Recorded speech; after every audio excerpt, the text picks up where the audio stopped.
Don't remove background just like this. Instead, you can remove background just in one click. First, unlock the layer. Then go to Window. Click on Properties to enable it.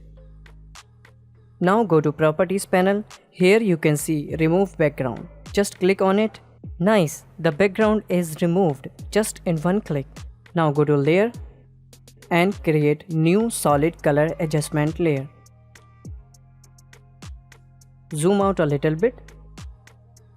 Take a brush. Make sure you have to select white foreground color. Now select layer mask. Then just paint to fix the mask.